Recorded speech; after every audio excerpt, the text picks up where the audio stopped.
Ladies and gentlemen, welcome to episode 94 of the MTB Podcast, presented and hosted by Worldwide Cyclery. This is Jeff. This is Jared. And I'm Liam. You almost sneezed, you all right? It was actually a cough. Oh, okay. But I am okay, thanks. We're good. All right, good news. In this episode, we're going to cover a few fun things, and then, of course, the listener questions ranging from the best and worst places to spend money on your mountain bike, how to buy the right size mountain bike, angle sets, upside-down shocks, favorite garden hose settings, carbon bar stiffness, and much more. Wow. Did I just say garden hose settings? Who You wrote did. that? Yeah. No, it's a secret. We're going to reveal that later. That's a secret. All right. Yep. Well, DJ Green Goblin, who doesn't have green hair anymore, play a sound effect.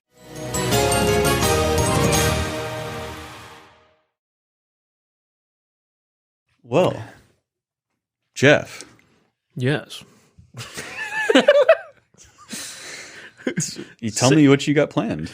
I want to hear about your plans. Well, we all have plans. So a few things we just wanted to mention because we're just excited.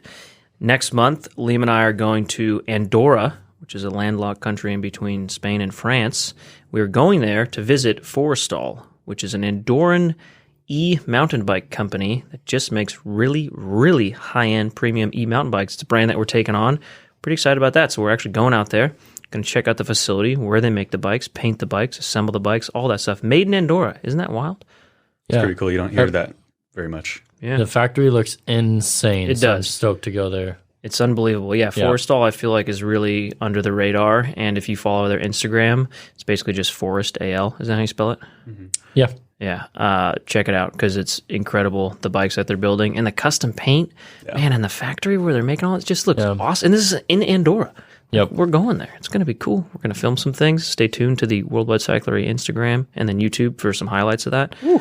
Yeah, I can't wait. That's going to be a cool trip. And then all three of us are going on, so we've been talking about these for a long time, Chasing Epic, which is a mountain bike adventures company. We're going to be doing Sun Valley, actually just the week after we get back from Andorra, Sun Valley, Idaho, and then later in the year, Durango. Both of those trips are already sold out. Typically, when we announce a collaboration Chasing Epic trip, we email it out, and it sells out in about 2 hours. So stay tuned to the email list if you ever want to go on one of those. That's a tight window. It's a tight window. Yeah. Well, there are only about, a dozen spots? 15? Yeah, Something 12 to like that. 15. Yeah. Yeah, they're really cool. Last year we did Colorado, Crested Butte. Yep. Was that all we did? And then we did Jared Moab and the year I- before that. Jared and I did that. You did one with the East Coast boys with Matt and David. Oh, yeah, that's right. Brevard or... Yeah, in Asheville. Yeah, that was good. We got perfect weather, which was really nice. Those Chasing Epic trips are really fun, so I can't wait. I've never ridden in Sun Valley. I kind of had been requesting a little place that had a little bit more flowy trails, like some good berm slapping and jumping, and Steve, the guy who runs Chasing Epic, suggested Sun Valley, so I don't know. I'm looking forward to that. Same. I think after we rode just mountains of rocks and rocks and rocks in Moab, I was like, I'd kind of rather just ride some berms or something, Steve. So that's where Sun Valley came from. I don't really know. Believe you. He's like, what do you mean you don't like it? Yeah.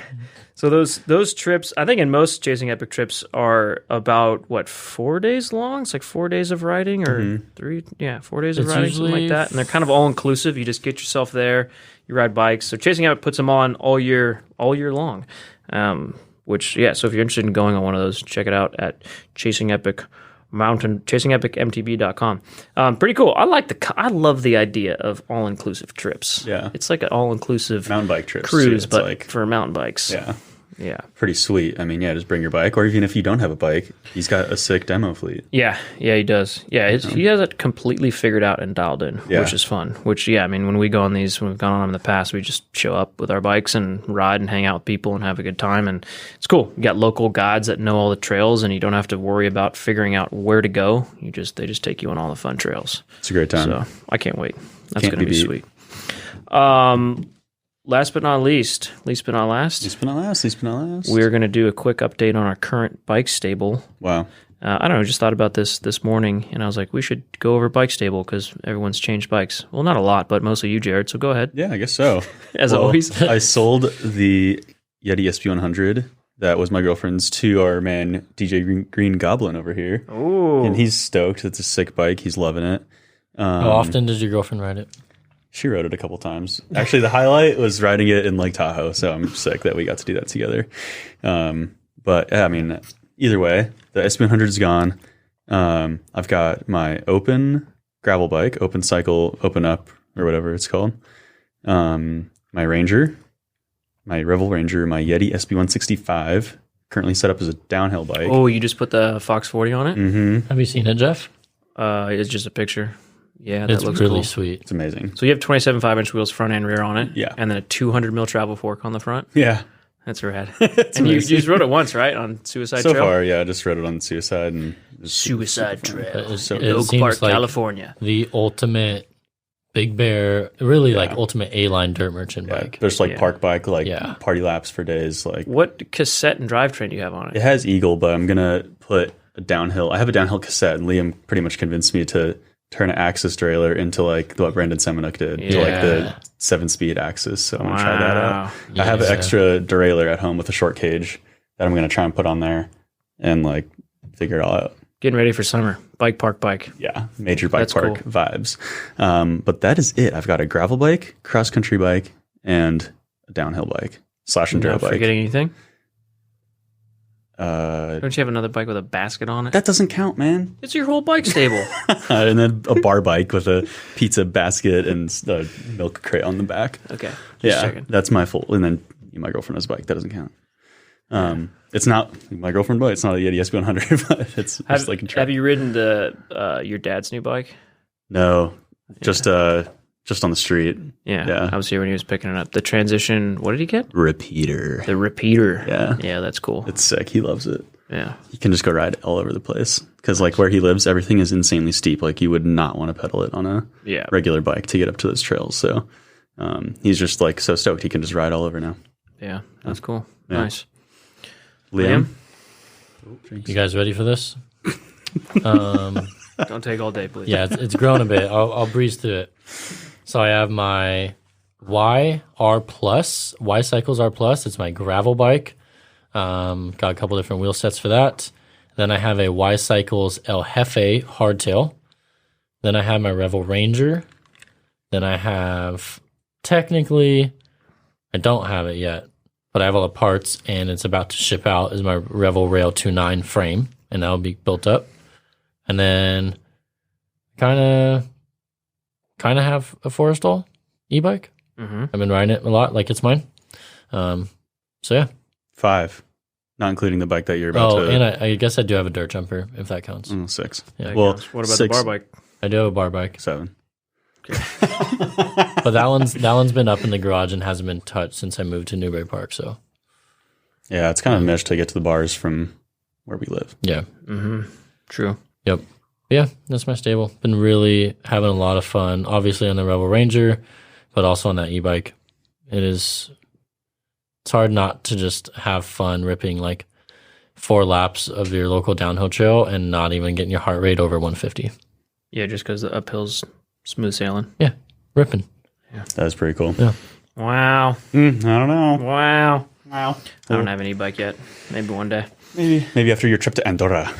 Yeah, that's true. You might sell me on them out there. Yeah. I currently have my Revel Ranger, which I've had for a really long time, over a year. A year and a half. That's a long time. Really for me to long have a time. bike. It's a Really long time. long for me to have a time. bike. The I green love one with the gold Eagle drivetrain that I cut the large cog off. Well, Liam cut the large cog off of. That thing's rad. I can't get over that bike. But because I've had it for so long, I just want a new one. Just want a different color. So I'm building a whole new one. And Technar is going to paint it. Have we told him that? Oh, we haven't. So we haven't even told Technar. Hopefully he says yes. Yeah, maybe this is how he finds Assuming out. he will. Technar, you can check out his Instagram. He does custom paint on mountain bikes of all kinds, and they look incredible. And we just had a friend of ours who is starting an e-bike brand called Crestline. Yep. They Technar custom painted one for him, and it looks so sick. And I was like, dude, I have to do that. So I was like, I'm going to build another Revel Ranger, just get all new parts, refresh the whole bike, and custom paint it. Sick. I'm excited. It's going to be so sick. So hopefully Technar is listening. But you also have a lot more bikes to cover. If not, I'll Your whole stable. Yeah. Okay. So then I have a Revel Rascal, 29er with the 130 in the back, 150 in the front. I really like that bike. That Liam's about to put some new brakes on, some Code RSCs. Looking forward to a little brake upgrade on that bike for my longer travel pursuits. And then I have my what I call gravel bike, which is sort of a rigid mountain bike, Salsa Cutthroat. They call that a drop bar mountain bike, but I put flat bars on it, of course, 700 by 45 C tires on it. I really like that bike. I could just do so much on it. It's really fun. And then I have another gravel bike, a Salsa Storm Chaser. That one I just leave it in the Pennsylvania store. And I ride that when I travel to Pennsylvania. And then I have another gravel bike, Pure Cycles. I forgot the name of it. Pure Cycles didn't make it anymore. It was when they were making gravel bikes. Big gravel guy. Is that the one in Big gravel guy. I first was like, oh, I'll get this one gravel bike, this like cheaper Pure Cycles one. It was really fun. And then I was like, oh, I'm going to upgrade. And then I was like, oh, I like it so much. I'm going to leave one in Pennsylvania, have one for the California store when I'm here, and then have one in the Nevada store. So they're kind of spread apart now. So I'm trying to remember all my bikes here. And then I have... Dirt jumper? I have a dirt jumper, Banshee Amp dirt jumper. Yeah. I love that sick. bike. Yeah, I really like that bike. I walk by it every time I go to the bathroom. But I did ride that at Ray's Mountain Bike Park last November. So, yep, that thing's cool. And I have a Salsa Cassidy, but it's not built. True. Does that count if it's not built? Working on it. Kind of. The frame is there, so yeah, I mean... Yeah. And I kind of counted mine unbuilt bike, so... Yeah. I should have been counting yours. I lost count. And then I have another Pure Cycles bike that was like a track bike. One of my close friends founded Pure Cycles. He sold the company. He's no longer with the company, but that's why I ended up with these various Pure Cycles over the years. They're making cool bikes, totally different. Not a mountain bike company in any way, shape, or form. But I have a Pure Cycles track bike, which is single speed. That's kind of my bar bike that I don't really use that often. And like the purple one. Yeah, it's like a translucent greenish. It's chameleon color, something like that. Oil slick? I love that. Not really oil slick. Yeah, it's not. It's more of that. It's trendy. What's the word for that? Yeah, there is a word for it. They make Escalades out of that color. It looks crazy. It's like green. I love how you then you said like that. move your head and it's blue, and then it's purple, and yeah, it's a cool color. I'm gonna find the word for that. And then I think that's it. Well, then I have a motorcycle. I have two motorcycles. Do I count those? Royal Enfield Himalayan, and then I have a KTM 250 SXF. When did you get a KTM? I've had it forever since 2000. Is that your parents' house? 12. Yeah, I live at my parents' house because I ride dirt bikes when I go there on occasion. I think that's it. I think I covered it. Yeah. I think I've covered all my current bikes. The word we're looking for was iridescent. Iridescent. Wow. Yeah. There you go. Thanks. There you go. You're welcome. Yeah, I'm excited for summertime to ride some bike parks and build up that Salsa long travel thing and put a downhill fork on it like you did with your bike. We were all amping about that. Are you going to build a downhill bike, Liam? Yeah, I am. Okay. we all have hopes and dreams here. That's right. Got to do it, man. I am at the point where between my roommate and I, we are out of garage space completely. So I got to start making some harsh cuts.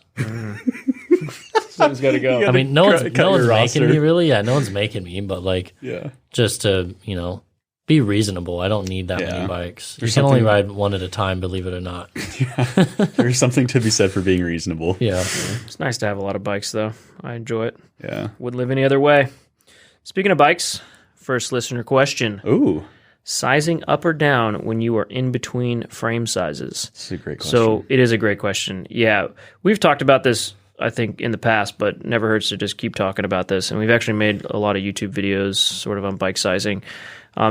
People ask it a lot. It's a confusing question, especially when you're in between. You're like, oh, what do you do? So I don't know. My take has always been, just understanding how bikes behave differently when they're different sizes, right? So if you're riding between a medium and a large, the medium's going to maybe feel a little bit more nimble and playful on you. It's going to have a shorter wheelbase. Big buzzwords. Yeah. Ooh, yeah, those are big buzzwords. You're right. They totally are. And then the large is going to be a little bit more stable.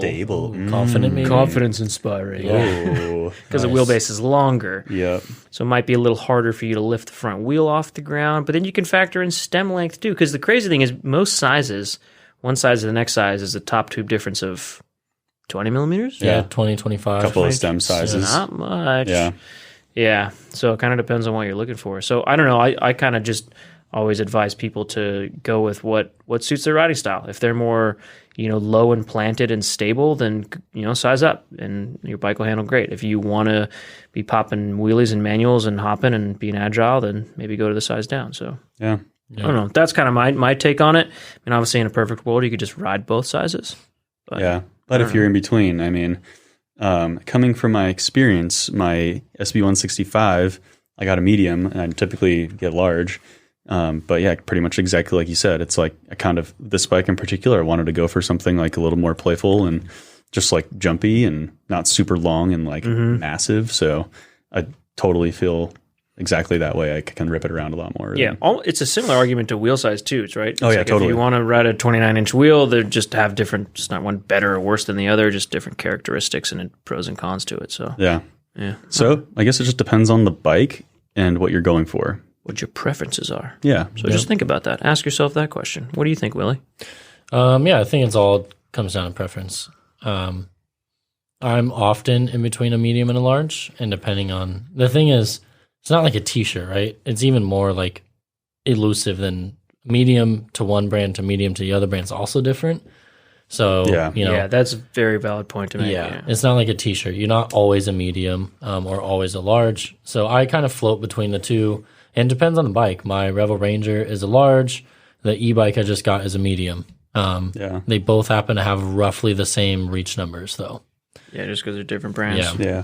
So, it just depends what you're going for. Like my 150, I sized down and ran a medium because even though it's a long travel bike, a lot of the trails they're riding had tight switchbacks, and I just felt it was a little easier to whip them around that. So that's right. Depends on what you're going for. Speaking of what you're going for, next question is, what's your favorite garden hose setting? Go ahead, Jared. Oh, wow. I'm just thinking about all the different garden hose situations and the settings I would use them in. Yeah. I have two favorites. Jet, of course. I mean, if Jet's not in your top three, then don't even talk to me. And then I'm going to go with angle or flat for the other one. Cause like when you're washing a car, that's my favorite. Like if you're rinsing it, cause I think it uses the least amount of water. Number one, like if you're trying to get all the soap off the car, and number two, I mean, it's just efficient. Yeah. Really analytical. Yeah, I mean, this goes through my head every time I bust out a garden hose. So, Jeff, I'm gonna go with mist. Oh, you dog, you misty dog. I don't know. Whenever I think of a garden hose, I think of being a kid, and I used to build these forts in my parents' house. I guess that's where you live when you're a kid, and I would build these forts outside on hot summer days, and then I would sort of sneak the garden hose in through the back and turn it on mist, and then set up like a mist going on inside. You know, it's nice. Like when you're in a long line at a theme park. Was this when you were a kid, or this was last week? I know, right? Okay. Tell us the truth. I should do this more often. Yeah, you should. I don't know, man. The mist garden hose setting is nostalgic for me. It is nice. Fun. Yeah. I mean, it's completely useless in most other situations, like when you're talking about washing cars or bikes, but it's playful. It's nostalgic. It's playful. It's a playful setting. Jeff showing off his playful side. I'm going to go with, I think, shower. Yeah. That's a good one. Yeah. Give me a nice shower. Yeah. That's a thorough one. It's very versatile setting. I can wash as long as you got enough pressure, it's great. Yeah. I can wash bikes with it. I can water my plants with it. You could shower someone else with it. I can shower myself off. Yeah. Take a little drink, Oh, yeah. That's nice. Yeah. Wow. I'm just ready to go hose something off. Yeah. Probably more useful knowledge for our listeners is which is better, 1-Up carbon bars or Trail 1 carbon bars? Perhaps. Perhaps. So I actually like this question. So a lot of, I guess I shouldn't say a lot of, but this guy asked, and it's been mentioned before in just conversation, because we made a video about 1-Up carbon bars quite some time ago, over a year ago, over a year and a half ago. Yeah, definitely. 1-Up made these really cool carbon bars with an actually legitimately novel design in the shape of the bar. So it's a 35 millimeter bar, and it's got the ability to sort of have this vertical compliance and lateral stiffness. So they engineered the carbon in a way that allows it to sort of flex up and down, but not flex side to side. It's like best of both worlds. You kind of want a little compliance up and down, but you don't want the bars to be flexy when you turn them. So it's actually a really cool idea, and they made that. We made a YouTube video about it, and we did a back-to-back comparison. So I rode the same bike, the same trail. Everything was exactly the same. We just changed out the handlebars. I think I did 4 different bars. I did the Renthal bars, Race Face bars, and True Vative Descendant bars, and the 1-Ups, and the 1-Up. And the 1-Ups, yeah, of course. And I was shocked at how different every bar felt. I kind of went into that video thinking, oh man, this is going to be hard to do. I thought we were going to swap out the bars and I wasn't even going to notice. And not only did I notice a difference between the 1-up bars, but every other bar. Like, I could tell the difference between a Renthal bar and a race face bar. And I was like, wow, this is actually pretty significantly different the way this works. And so I think the reason this got brought up is a lot of people now know that Worldwide Cyclery is an equity holder and investor and part of Trail One Components. And we make carbon bars over there that don't have the same design as 1-up. And obviously I've been a big proponent of saying these 1-up bars are awesome. So I think people are kind of curious about that because they know that we have sort of influence on the design of Trail One stuff. So my take on it, what I love about the 1-up bars is that compliance factor. I think it's awesome. It's super. It just dampens the trail. It's amazing, especially on a downhill bike or at a bike park when you're hitting a bunch of braking bumps. Or like I mentioned earlier, my quote unquote gravel bike, which is a rigid mountain bike. I have 1-up bars on that because of all places where I want the most compliance. It's when I have no suspension. So I really like that. What I didn't necessarily like about the 1-up bars was I still felt that when you kind of pull up and down on the bar, when you're pedaling, so when you're climbing out of the saddle or just kind of sprinting on the bike, you can feel that compliance that's nice to sort of dampen the vibration and bumps is actually now hurting you. It just feels like the bars are flexier when you're pedaling and pulling on them. So I don't know. It was to me. It was like it's just like anything in the mountain bike world. Like in certain scenarios, this is better. In other scenarios, this is better. So I actually, after that test, I realized like probably a lot of scenarios I would like the 1-up stuff, and other scenarios I'd actually really like the Truvative Descendant bars in that test because those were kind of still had some damping qualities and stiffness in them, but they weren't like the race face and especially the Renthal bars. The Renthal bars felt like a steel pipe. I mean, they were so stiff. And so I kind of left that thinking like, wow, in a number of scenarios, I'd really like the 1-ups, and pretty much everything else, I'd actually like the Truvative Descendant in terms of compliance and stiffness. And so that's kind of what I was like, hey, if we're doing Trail One bars, I think we should go this route because I just kind of like this for most situations. So I don't know. It just all depends. I wouldn't say one is better than the other. They're just slightly different. That was a really long-winded answer, but I've been thinking about handlebar stiffness a lot in my life in the last couple of years. So I don't know. Anything to add, gentlemen? I know. I think you covered it. No, you got it, Yeah. Jeff.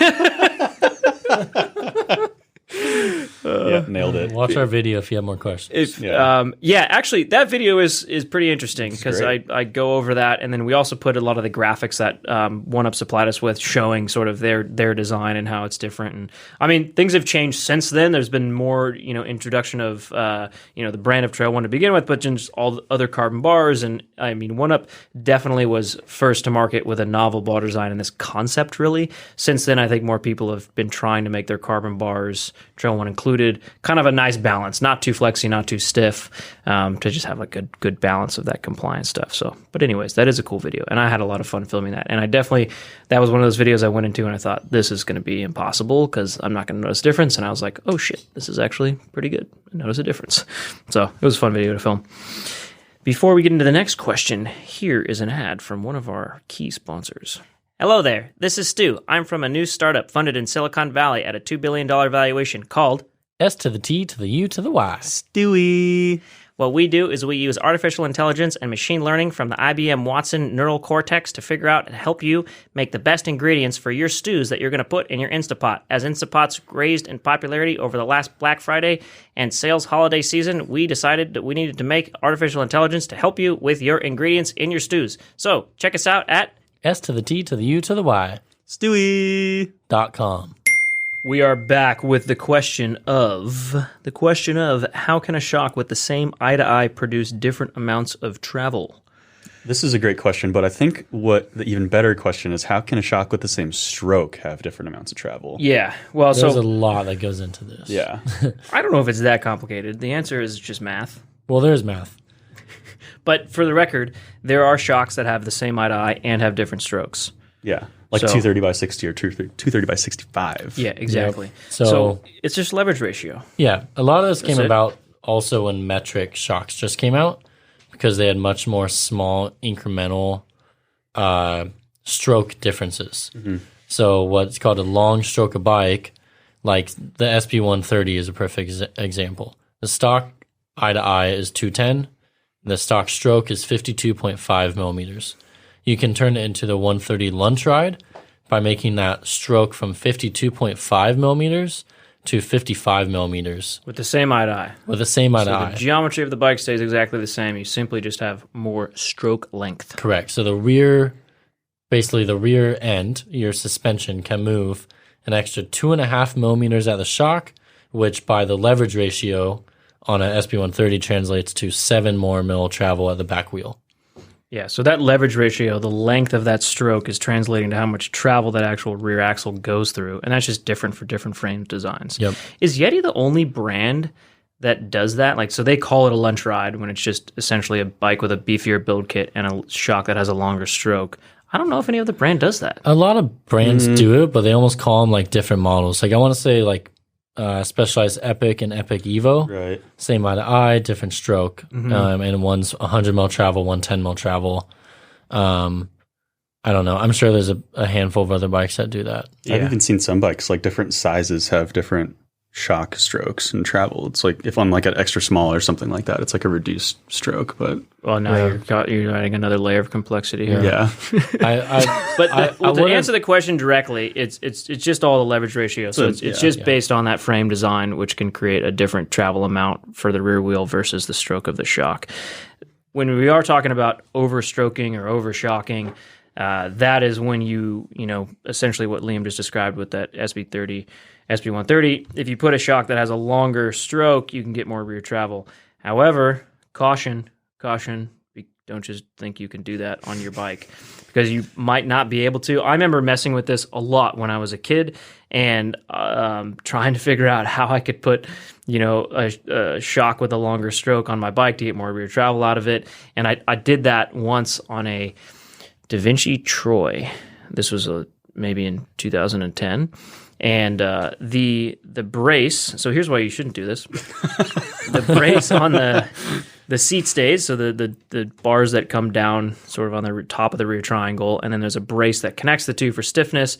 That slammed into the back of my seat tube. Yeah. Because again, the bike was not designed to do that. So typically the people who are designing these, there's all these tolerances and clearances, and they design them with a certain eye to eye and stroke for a particular reason.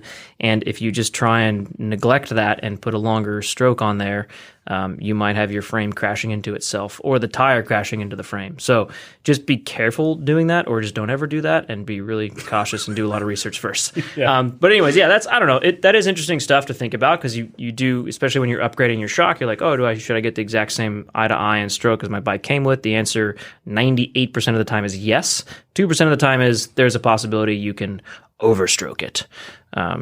So I don't know. I guess that's even more in depth than what this question was, but there you go. But you gave them a good answer. And that's what matters. You gave them what the people wanted, Jeff. Gave them what the people wanted. And now we're going to talk about what I want. Our favorite post-ride beer, drink, food combo. Oh, I'm excited just thinking about it. Okay, well, for starters, this is from QC Smoked Up. QC Smoked Up. I don't know this guy personally, but he just messages us on Instagram. And he's a really cool guy. We've kind of all become friends with him because it's just funny. He is and cool. His Instagram is just food porn. Yeah. Just like good meats and stuff. Yeah. Barbecue. I don't know. That's way This over. guy must love He's Jared. way over my head. Jared must love this guy.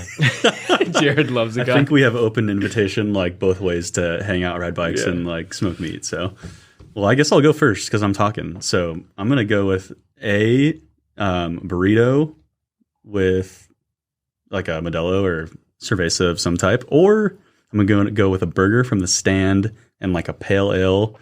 Oh, just hits the spot. Don't even have to go ride a bike. I'll go get one right now. I think that defeats the purpose. Yeah. But all right. Jeff, can you follow that one up? I'm just a huge Southern food fan. I love fried chicken. I love brisket. So something that my sort of guilty pleasure after a huge exercise day, Lazy Dog restaurant. I think those are only in the Southwest, right? I don't know how many of those there are. I don't know. But that place, they've got a quesadilla. That's my appetizer. It's like this fried quesadilla. It's super good. Or maybe it's not fried, but it's like really crispy. It's like really crispy. And then I get it's called their Southern Fried Chicken Salad. So it's fried chicken with like a Cajun hot sauce and the cornbread croutons. Holy It's crap. so good. So that's sort of my guilty pleasure after a big exercise day is I get the quesadilla and I get the salad, and it's like 3,000 calories, I think. Best of both worlds. Yeah, I love it. So That sounds that's so my good. That's my favorite post ride, but I have to do a big day to justify eating all that food. With a gin and tonic. I don't really drink that often unless I'm, A beer after a ride just doesn't hit the spot for you. I don't know, man. I don't really drink beer. Yeah. Or like I enjoy it. LaCroix. Yeah, I like sparkling Or waters. Spindrift. Mm-hmm. All right, Yeah. Do you give Jeff put to sparkling Spindrift. water in your riding bottles? No, because you can't. No, I am addicted to sparkling water. Yeah, you act like that's a Everyone- crazy question. All you drink is sparkling water. That is true. That is true. But no, because you can't really. It kind of fills you up, and you have to burp, and so Yeah. it's not good to have while you're exercising or trying to hydrate. true. It's more of a tantalizing beverage to have while you're working away Yeah. at the Alright. computer as a desk jockey, like I am. It's true. What about you, Liam? I'm just gonna go with the classic bottled Coke, or what some call the Mexican Coke. It has cane sugar in it. Yeah, versus those are good. other sugar that you don't know where it's from, and a burrito. Yeah, I think that's just my go-to. nailed it. Yeah, Stan would be backup. A good poke bowl's also a good backup. But yeah, burrito and a bottled Coke. Sounds so good. You guys hard are giving beat. me some good ideas for tonight. I'm getting hungry. Me too. Oh my Okay. gosh. Angle set versus adding fork travel. Oh, you skipped. Oh, skipped I one. skipped a question. Skip Sorry. one. You're excited for that one. Best It's place okay. to save versus spend on your MTB. It's a great question. That is a good question because I mean, obviously, if you look at your mountain bike, you think to yourself, and you stroke your goatee, and you think, as you twist your goatee, you think, should I upgrade this or should I upgrade that?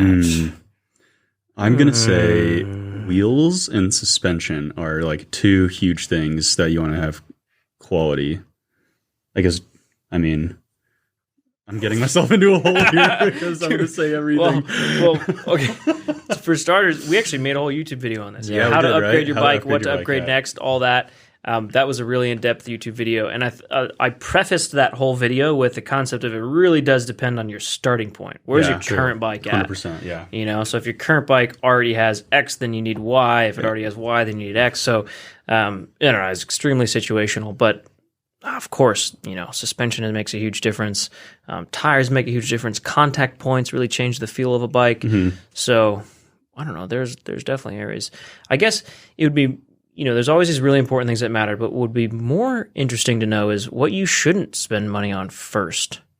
And Like I'm going to go with cranks. I'm gonna go with cranks, probably followed up by drive chain, because a lot of drive chains work really well now. Yeah, even base models, Shimano or SRAM stuff, microshift stuff, like it just shifts great. Yeah. You're not really getting many performance gains upgrading things like cranks, chain rings, Yeah. and even drivetrain. I'd also say now, probably within the last 2 or 3 years, down to those kind of entry-level bikes too, wheels are also getting much better and wider, That's true. tubeless ready. So that's probably another place where most likely you could, jump around upgrading your wheels for a while. Yeah. Honestly, even like brakes, I feel like some lower end or entry level brakes, like as long as you have them dialed in and like They just might run them lack into the some ground. adjustment, but they're still powerful. Yeah, still have powerful, still have power. Yeah, like those SLX 4 piston brakes, Yeah. like Yep. those feel really nice, To be honest, I mean, those feel better than the XTR to me, but which is crazy. Like, and they're less than half the price, probably. I mean, but yeah, I mean, honestly, I think suspension is just one thing that like an entry level suspension is not going to compete with a like top line. Yeah, suspension. that is true. And I think there is, a lot of stuff, there's diminishing returns, right? So once you get to, say, Fox Performance Elite, like that, the difference between that and factory, negligible. Yeah. Like not even a big deal. Yeah. But the difference between, the stock SR Suntour and Fox Performance Elite is huge. pretty monumental. Yeah. Yeah, so it's kind of seeing where you can notice those things. I mean, obviously, tires make such a huge difference in terms of gripping the ground. So if you have really good tires, your entire ride experience is going to be better and or different in a positive way. True. Contact points. I mean, good pair of grips makes a huge difference to me. Good pair of brakes. I mean, those do matter. Saddle. Yeah. I don't know. Also, what's annoying you? Yeah. yeah. We thought a lot about this when we made that video. Yeah. Yeah. We should have just rolled it. We should just rolled Play it. the video. Just reply to this question with the link to that video. But, it is hard. It is situational. But I think what matters is kind of what we mentioned, which is kind of what not to do, right? Like maybe don't worry about things that aren't annoying you, and don't worry about stuff that really has diminishing returns. Like a lot of stuff like drivetrains, like we mentioned, cranks, chain rings, those have totally diminishing returns. Like you spend more money, they get a little lighter, maybe a couple little features, but they still work pretty much the same. Or just don't throw money at stuff that still works well, right? Like if you're breaking, like replace stuff that's breaking or it's going what to you're break. happy with. Exactly, or it's wearing out, that kind of stuff. Fix your annoyances first. Yeah, perfect. Yeah, cool. Speaking of annoyances, it sounds like whoever asked this question is annoyed with the steepness of their head tube angle because they asked angle set versus adding fork travel. Excellent transition there. I really you like that? Yeah, I loved that one. Yeah. This is a good one. I think this is a great question for Liam to answer.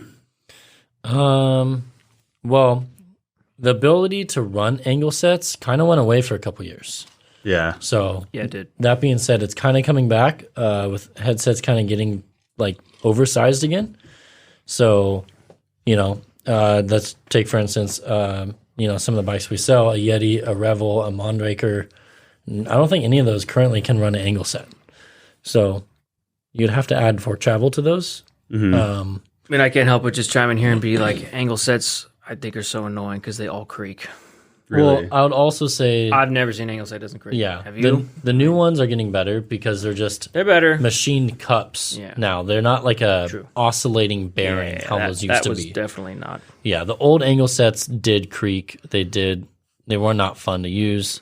They had an oscillating bearing like in an alloy cup, and like if you know anything, like a round metal piece and a round metal piece is going to creak.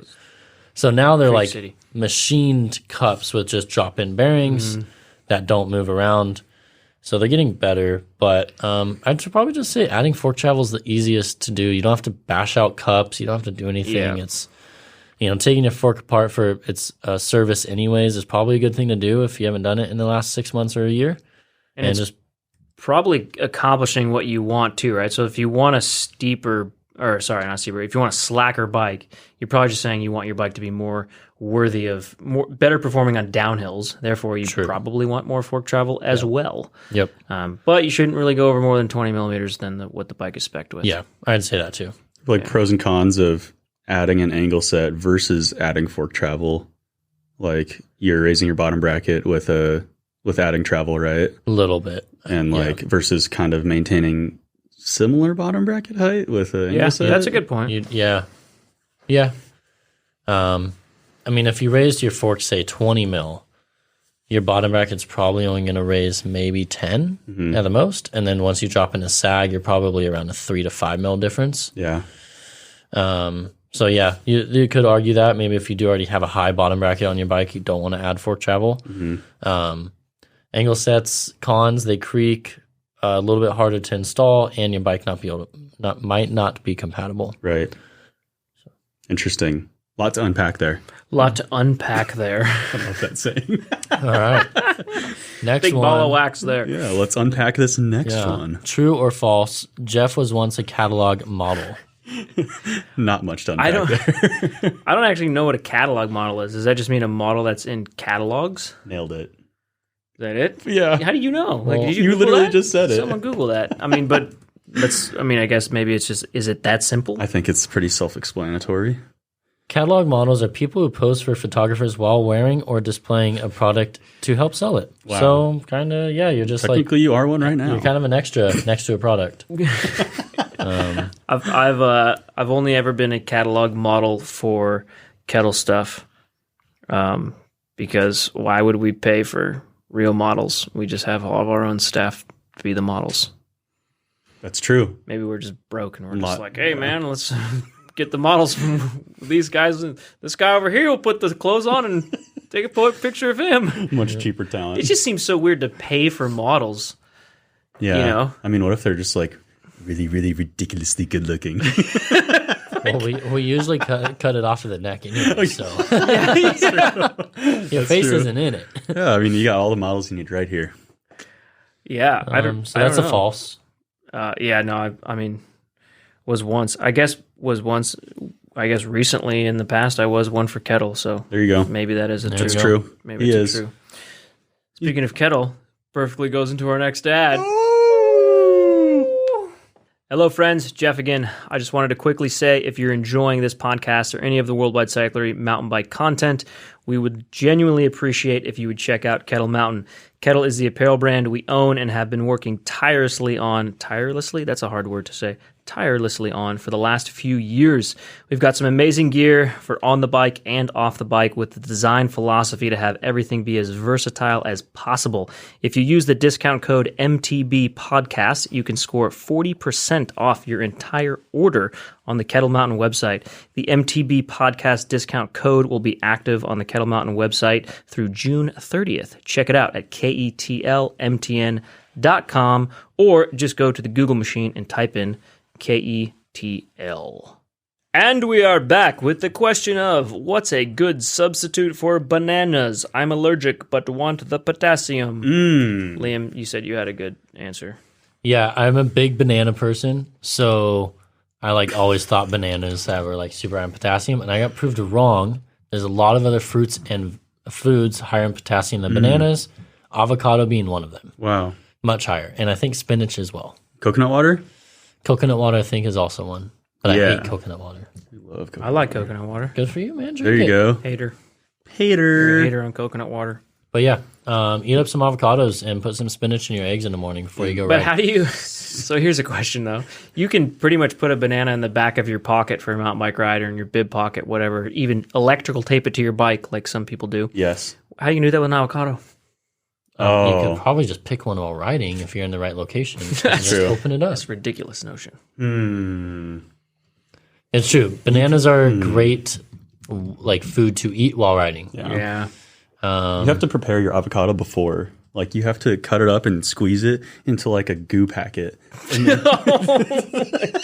and then you could just bust it out like a goo and slurp it down. Oh.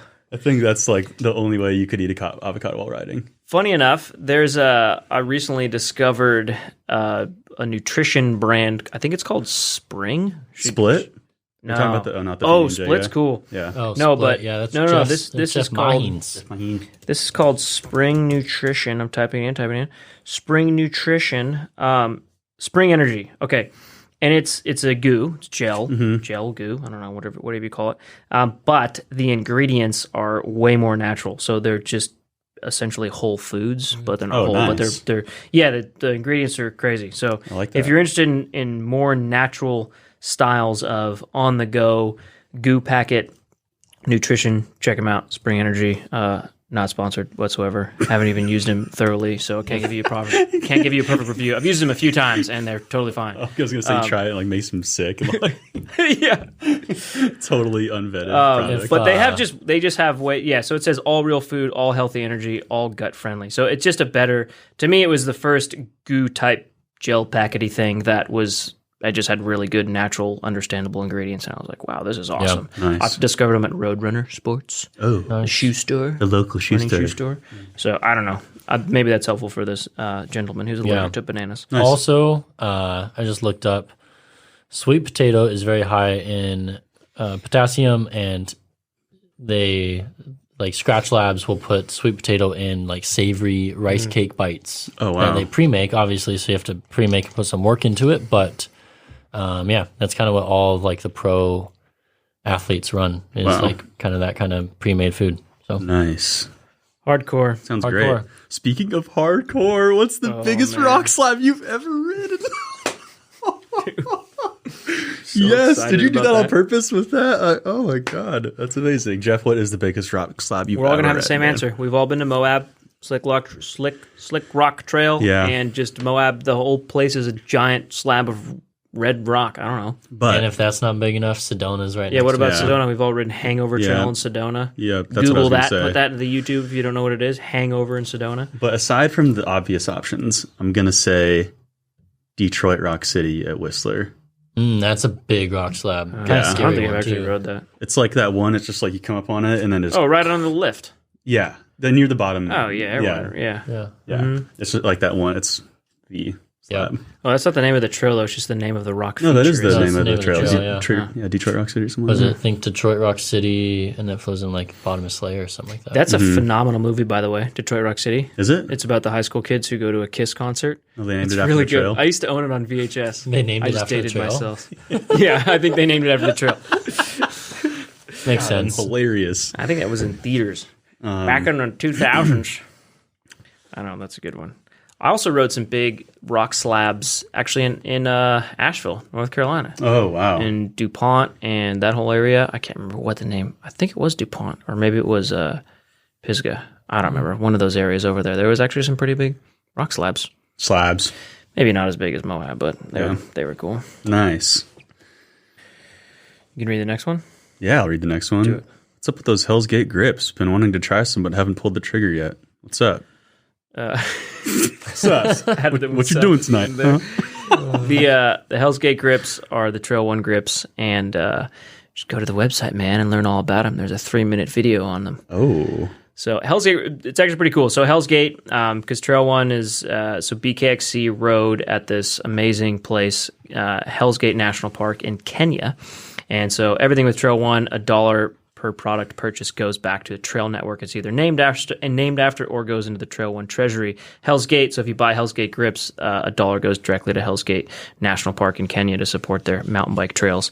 And the grips, actually, I think probably the vast majority of the design of those was just Liam and I. We just pretty much took all the grips that we loved the most and smorgasborded them. Is that the word? Smorgasborded them all together.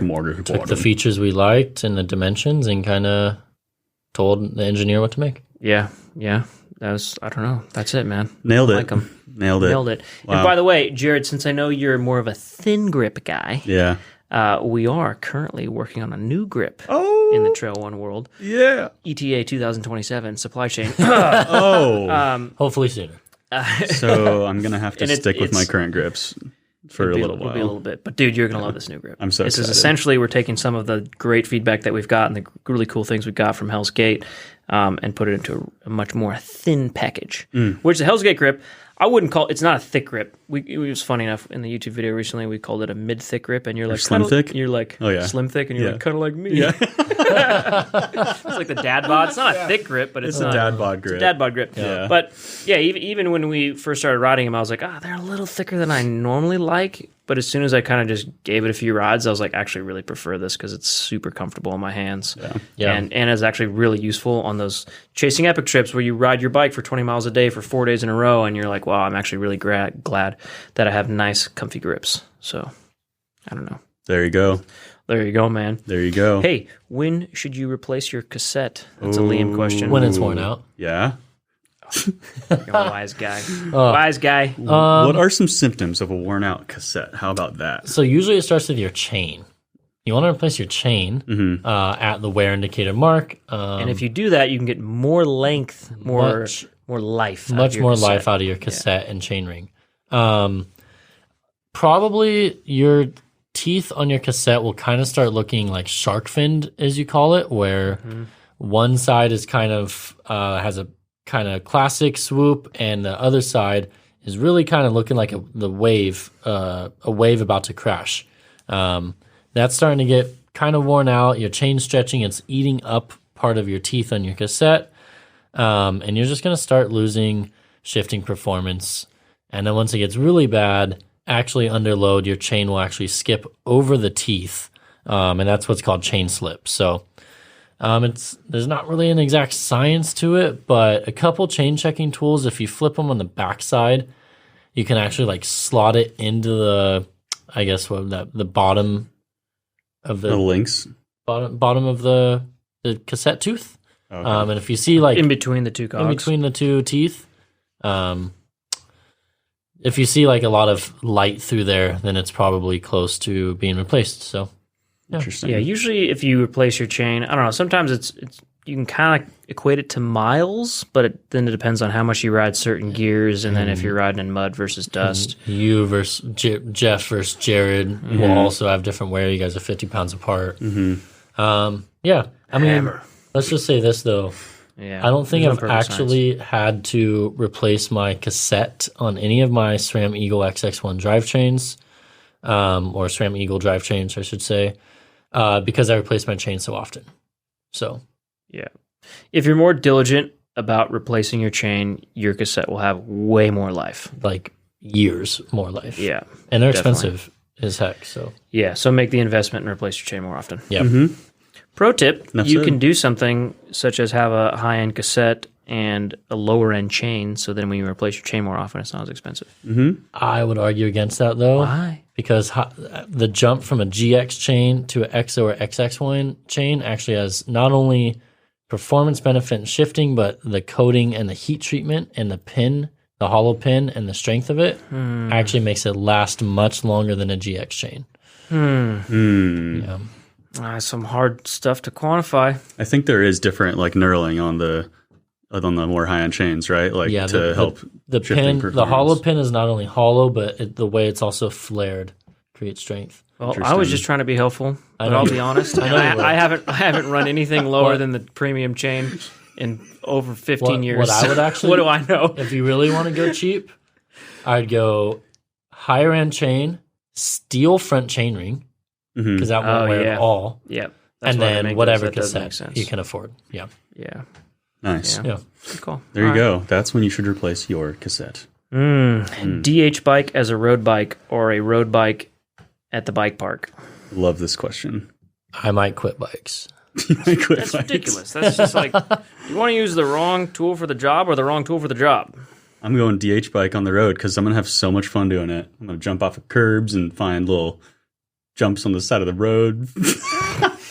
I don't know. I think I'd do the opposite. Yeah, I also hate being inefficient, man. Yeah. It's such a bummer to be slower than your friends. I guess, yeah, if you're doing like a road bike ride. I would just take a road bike, take it up the lift, and just ride it until the tires are flat, then ride it until the rims are folded, and that's one run. And then I would just hang out at the bottom and drink gin and tonics. You might not even make it to the bottom. You might just start heckling people halfway down. Yeah. Right? Yeah. Which will be fun. I like hiking too, so that's fine. Maybe we should do this. Let's go take road bikes to the bike park. People have done it. Yeah, I know. I've seen the video. Like, was it Fabien Barrel? No, Yeah. not Fabien No. Barrel. The other French guy. Johan Borelli. Borelli. umbrella? Yeah. I think Sam Pilgrim did it too. But those guys are nuts. All right. This I've been wondering for years. How come upside down forks aren't common on mountain bikes as they are on motos? By upside down, they mean the Like an inverted stanchions. fork, yeah. Inverted, I guess, compared to mountain bike. The stanchions are closer to the axle compared to the crown of the fork. Look like they do on a dirt bike. Yeah. Yeah. Well, so they do have the Manitou Dorado, which is kind of the last long-standing inverted fork that. There's a For couple of new downhill bikes. ones. RockShox tried it with the RS1. Lasted maybe 3 gave years. up. Yeah. Then some of those German companies are doing it. Intend Yeah. is doing a pretty sick one. Do you remember Maverick? I think the name of it was. That was a really old one that used to be spec'd on Gary Fisher's stock Yep. long time ago. Wow. I don't know. I don't think any of us are as hardcore engineers enough to really truly answer that. But I think from what I understand is that it's hard to get. It's a better design, which is why dirt bikes have it. But it's a better design in terms of performance, but it's a worse design in terms of getting it as stiff and as light as it would need to be competitive to the existing designs. So that's where it's hard. It's like if you make it as stiff, then it's going to be way too heavy. And if you make it as, if you make it as light, then it's going to be way too flexy. Yeah. So I think that's the engineering challenge behind it. Whereas you on a motorcycle or dirt bike, you don't really have that weight sort of issue. Yeah. So it's just less of a consideration. Same with downhill bikes. You don't really have as much of a weight concern, which is why it makes more sense the longer travel the bikes are. DVO make a I was going to say one for a little? Could have sworn I saw a Does that still DVO one. exist? I don't know. I thought like it was a prototype maybe or something like that. I saw Fox did a prototype one back in the day. Yep, Fox had a prototype one. Never saw the light of day. Yeah, I don't know. I mean, it's. I guess the answer is it's an engineering challenge that's really hard, and a lot of the engineering challenges with mountain bikes are all related to, balancing performance, stiffness, weight, and durability. And I think in this situation, weight and stiffness are a really big hindrance when it comes to these inverted forks and mountain bikes, whereas you just totally take the weight off the table when you put it on a motorized vehicle. Speaking of which, I wonder if inverted forks will make a comeback with e-bikes. with e-bikes. There you go. It could Inverted totally make sense. fork, gearbox, e-bike. Wow. Starting to look like a dirt bike. Dude, yeah, it really Let's is. just put pegs on it and the throttle. Call it a day. Yeah. Oh man, it could. I don't know. Somebody take note of this, so that way in 7 years, when we just have a ton of e-bikes with inverted forks, I look smart. Push Industries also leaked a prototype inverted fork linkage system contraption like a year ago. Yeah. Yeah, that hasn't seen light of day just yet, No, at least in the but aftermarket. Yeah, speaking of weird fork designs, Trust Performance. Does everyone remember those guys? Oh, yeah. That is, I believe, our most viewed YouTube video ever, over 1 million views. Yep. Because we had that thing and tested it, and it was awesome, and it was interesting, and unfortunately, the company folded. Yep. COVID. But go to YouTube, check it out. Just type in Trust Message or Trust Fork, something like that. Yeah. It's interesting stuff in terms of forks and all this sort of stuff. So, yeah. Oh, what's going to be more popular? Linkage forks with e-bikes or inverted forks with e-bikes? Inverted. Inverted. Moto guys are e-bikers. It does look cooler too. Yeah, it does. Look cool. Yeah, the linkage fork had the really just the look of it just wasn't. No. Yeah, it wasn't appealing. Well, anyways, speaking of looks, you guys look great. And it looks like this one is about to be wrapped up. And it looks like this one's going to be wrapped up. Thank you all very much for listening. If you've made it this far, we genuinely love you, and we hope that you appreciated our one funny ad and one real ad. Because we appreciate you. What do you We mean? appreciate They're you. both real. Stewie? Stu is real. Yeah. Yeah. Comment down below if you think Stewie was me, Liam, or Jared. Peace. Peace.